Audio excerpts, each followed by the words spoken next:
નમસ્કાર, હું છું માર્ગે. આપની સાથે હેડલાઇન્સમાં જોઈએ કેટલાક મહત્વના સમાચાર. બિહારના મુખ્યમંત્રી નીતિશ કુમારે વિધાન પરિષદમાંથી રાજીનામું આપી દીધું છે. તેમણે અધ્યક્ષને પોતાનું રાજીનામું સુપ્રત કર્યું છે. તેઓ પહેલેથી જ રાજ્યસભાના સાંસદ બની ચૂક્યા છે. જોકે મુખ્યમંત્રી તરીકે તેમના અનુગામીની હજુ સુધી જાહેરાત કરવામાં નથી આવી. તેથી નવા મુખ્યમંત્રીની જાહેરાત ન થાય ત્યાં સુધી તેઓ તેમના પદ પર રહી શકે છે. ભાજપ પ્રમુખ નીતિન નવીન પણ આજે તેમના ધારાસભ્ય પદ પરથી રાજીનામું આપવાના છે. ઈરાન અને મધ્ય પૂર્વના તણાવ વચ્ચે ફસાયેલા 8 ભારતીય નાવિકો આખરે આર્મેનિયા થઈ મુંબઈ પરત ફર્યા છે. મુક્ત થયેલા નાવિક મસૂદ આલમે જણાવ્યું કે તેમણે ઈરાનની જેલમાં 50 દિવસ અત્યંત ભયમાં વિતાવ્યા. દુબઈથી પરત ફરતી વખતે ઈરાની નેવીએ તેમના જહાજ પર અંધાધૂંધ ફાયરિંગ કર્યું અને તમામને ગન પોઈન્ટ પર બંદી બનાવી લીધા હતા. અમેરિકા, ઇઝરાયલ અને ઈરાન વચ્ચેના સંઘર્ષને કારણે આ નિર્દોષ ભારતીયોએ જેલવાસ ભોગવવો પડ્યો હતો. એલપીજી સંકટ વચ્ચે આજે 2 જહાજો ભારત પહોંચ્યા. આ 2 જહાજમાં કુલ 94,000 મેટ્રિક ટન એલપીજી છે. આજે ગુજરાતના મુન્દ્રા પોર્ટ પર એક જહાજ પહોંચશે, જ્યારે કે બીજું જહાજ એપ્રિલ મહિનામાં પહોંચશે. એલપીજી લઈને આવી રહેલા બંને જહાજોને ભારતીય નેવી આર્મી સુરક્ષા આપી રહી છે. સ્વાભાવિક છે કે આટલા મોટા કન્સાઇનમેન્ટના આગમનથી દેશને મોટી રાહત મળશે. એલપીજી સંકટ ઓછું થશે અને વિવિધ સ્થળોએ લાગતી કતારો પણ સમાપ્ત થશે. દિલ્હી સુરક્ષા એજન્સીએ આજે લશ્કરે તૈયબા સાથે જોડાયેલા શબ્બીર અહેમદની સરહદ પરથી ધરપકડ કરી છે. પોલીસ તપાસમાં બહાર આવ્યું છે કે તે બાંગ્લાદેશથી ભારત વિરોધી પ્રવૃત્તિઓ ચલાવી રહ્યો હતો. આઈએસઆઈના ઇશારે તે દિલ્હી, કોલકાતા અને તમિલનાડુમાં યુવાનોની ભરતી કરી આતંકી મોડ્યુલ તૈયાર કરવાનું કાવતરું ઘડી રહ્યો હતો. વર્ષ 2007માં પણ તેની ધરપકડ થઈ ચૂકી છે અને આજે ફરી એકવાર તેની ધરપકડ કરાઈ છે. અફઘાનિસ્તાન અને પાકિસ્તાન વચ્ચે સરહદી વિવાદે ફરી એકવાર હિંસક વળાંક લીધો છે. અફઘાન સરકારના આરોપ મુજબ પાકિસ્તાની સેનાએ પૂર્વી અફઘાન શહેરના બહારના વિસ્તારોમાં અંધાધૂંધ ગોળીબાર કર્યો છે. આ હુમલામાં એક વ્યક્તિનું મૃત્યુ થયું છે અને અનેક લોકો ઘાયલ થયા હોવાના અહેવાલ છે. ફેબ્રુઆરીના અંતમાં શરૂ થયેલો આ સંઘર્ષ છેલ્લા ઘણા દાયકાઓમાં બંને દેશો વચ્ચેની સૌથી ભીષણ લડાઈ માનવામાં આવે છે. 1 એપ્રિલથી દેશભરના હાઈવે અને એક્સપ્રેસ વે પર મુસાફરી કરવી વધુ ખર્ચાળ બનશે. નવા નિયમો મુજબ ટોલ ટેક્સમાં 3%થી 5%નો વધારો કરાયો છે, જેના કારણે વાહન ચાલકોએ પ્રતિ ટ્રીપ ₹5 થી ₹20 વધુ ચૂકવવા પડશે. આ ફેરફાર મુખ્યત્વે ટ્રક, બસ અને કોમર્શિયલ વાહનોને અસર કરશે. અમદાવાદ વડોદરા એક્સપ્રેસ વે અને NH47, NH48 ઉપર પણ આ દરો લાગુ થશે. આપણે જણાવી દઈએ કે હવે ટોલ પ્લાઝા પર માત્ર ડિજિટલ પેમેન્ટ સ્વીકારવામાં આવશે.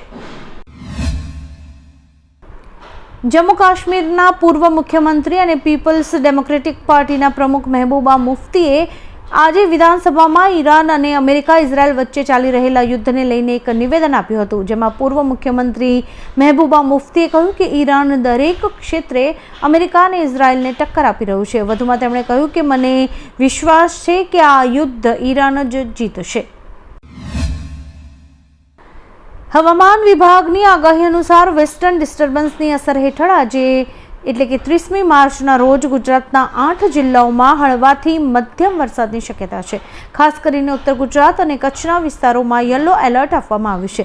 30 થી 40 કિલોમીટરની ઝડપે પવન ફૂંકાવા સાથે ગાજવીજ અને માવઠું પડી શકે છે, જેની અસર 2 એપ્રિલ સુધી રહેશે. ગરમીથી આંશિક રાહત મળશે, પરંતુ ખેડૂતો માટે ચિંતાનો વિષય બન્યો છે. ચૂંટણી 2026 માટે પ્રચાર કરવા માટે ગયેલા કોંગ્રેસ નેતા રાહુલ ગાંધીએ બીજેપી અને પીએમ મોદી પર આકરા પ્રહારો કર્યા હતા. તેમણે અમેરિકાના રાષ્ટ્રપતિનો ઉલ્લેખ કરતા કહ્યું કે પ્રધાનમંત્રી નરેન્દ્ર મોદી ડોનાલ્ડ ટ્રમ્પ આગળ ઝૂકી જાય છે. વધુમાં તેમણે કહ્યું કે ટ્રમ્પ પીએમ મોદીને કંટ્રોલ કરે છે. રાહુલ ગાંધી અગાઉ પણ પીએમ મોદી પર આ પ્રકારના આક્ષેપ કરી ચૂક્યા છે.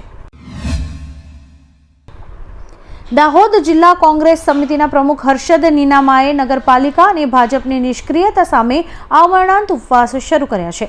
તેમણે અન્ન અને જળનો ત્યાગ કરવાની જાહેરાત કરી છે. શહેરમાં રખડતા ઢોરોનો ત્રાસ, હડકાયા કૂતરાઓનો ભય અને પાયાની સુવિધાઓના અભાવની સમસ્યાઓને લઈને કોંગ્રેસ છેલ્લા 22 દિવસથી પ્રતિકાત્મક ધરણા કરી રહી હતી. ઈરાન અને અમેરિકા વચ્ચે સીઝ ફાયરને લઈને સંદેશવાહકની ભૂમિકા ભજવી રહેલા પાકિસ્તાનના પૂર્વ પ્રધાનમંત્રી અને વિદેશ મંત્રી ઇશાક ડારના ખભાના ભાગે ફ્રેક્ચર થયું છે. આ જાણકારી તેમના પુત્ર દ્વારા આપવામાં આવી છે. ઇશાક ડાર રવિવારે ઇજિપ્તના વિદેશ મંત્રીનું જ્યારે સ્વાગત કરી રહ્યા હતા ત્યારે નીચે પડી ગયા હતા, જે બાદ તેમને હોસ્પિટલમાં લઈ જવાયા હતા, જ્યાં ડોક્ટરે ખભાના ભાગે ફ્રેક્ચર થયાની પુષ્ટિ કરી હતી. આણંદ જિલ્લાની ખાલી પડેલી ઉમરેઠ વિધાનસભા બેઠકની પેટા ચૂંટણી માટે ભાજપે ઉમેદવાર જાહેર કર્યા છે. પૂર્વ ધારાસભ્ય સ્વર્ગીય ગોવિંદ પરમારના પુત્ર હર્ષદ પરમારને પક્ષે ટિકિટ આપી છે. પિતાના આકસ્મિક નિધન બાદ ખાલી પડેલી આ બેઠક પર ભાજપ હાઈકમાન્ડે સહાનુભૂતિ અને સ્થાનિક સમીકરણોને આધારે પરમાર પરિવાર ઉપર વિશ્વાસ વ્યક્ત કર્યો છે. હર્ષદ પરમાર હવે પિતાનો વારસો આગળ ધપાવશે. રશિયાએ ક્યુબાને 3 મહિના બાદ 1 લાખ મેટ્રિક ટન કાચું તેલ સપ્લાય કર્યું છે. અમેરિકાના રાષ્ટ્રપતિ ટ્રમ્પે છેલ્લા 3 મહિનાથી આ તેલ ક્યુબા સુધી પહોંચવા દીધું ન હતું. વેનેઝુએલાના રાષ્ટ્રપતિ નિકોલસ માદુરોને સત્તામાંથી હટાવ્યા બાદ તેલના પુરવઠાને બંધ કરી દેવામાં આવ્યો હતો. હવે ઈરાન યુદ્ધને કારણે રશિયાથી તેલ ખરીદવાની છૂટ મળ્યા બાદ ક્યુબાને તેલ નસીબ થયું છે. સિરિયાઈ સેનાએ જણાવ્યું કે ઇરાક સરહદ નજીક આવેલા અનેક સૈન્ય ઠેકાણાઓ પર આજે વહેલી સવારે ડ્રોન હુમલા કરવામાં આવ્યા હતા. સરકારી સમાચાર એજન્સી SANA અનુસાર સિરિયાઈ સેનાએ મોટાભાગના ડ્રોનને આકાશમાં જ તોડી પાડ્યા છે. જો કે જે ડ્રોનને અટકાવી નથી શકાયા તેનાથી થયેલા સંભવિત નુકસાન અંગે કોઈ જ સત્તાવાર માહિતી જાહેર નથી કરાઈ. દેવગઢ બારિયા શહેરમાં એક ચોંકાવનારી આગની ઘટના બની છે. જૂની બારિયા સ્કૂલ સામે મોડી રાત્રે એક 4-વ્હીલર ગાડીમાં અચાનક ભીષણ આગ ફાટી નીકળી હતી.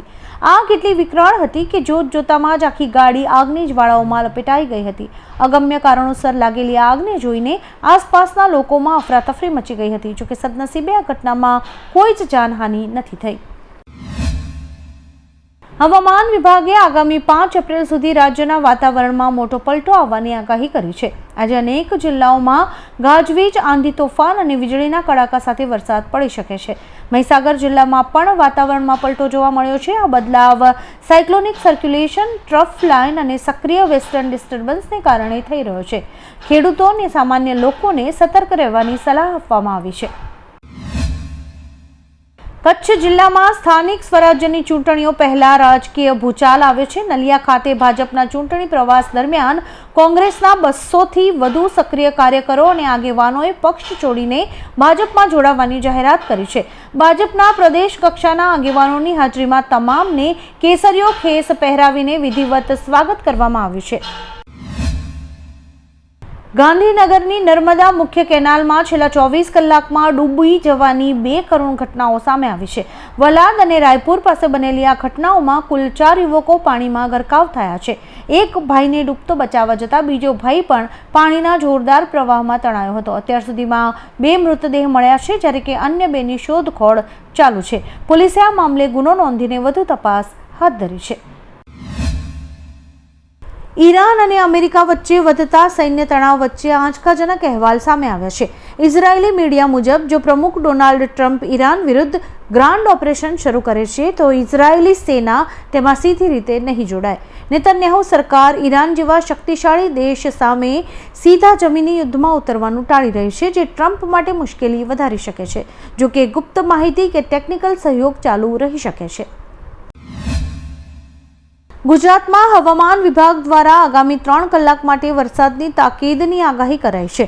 સાંજે 5 વાગ્યાથી 8 વાગ્યા દરમિયાન વરસાદ પડી શકે છે. હવામાન વિભાગે ખાસ કરીને કચ્છ, દ્વારકા, જામનગર અને મોરબી જિલ્લાઓ માટે ચેતવણી જાહેર કરી છે. આ ઉપરાંત પાટણ, બનાસકાંઠા, મહેસાણા, સાબરકાંઠા અને અરવલ્લીમાં પણ વરસાદી માહોલ રહેશે. દક્ષિણ ગુજરાતના ડાંગ અને તાપી જિલ્લાઓમાં પણ વરસાદની શક્યતા વ્યક્ત કરાઈ છે.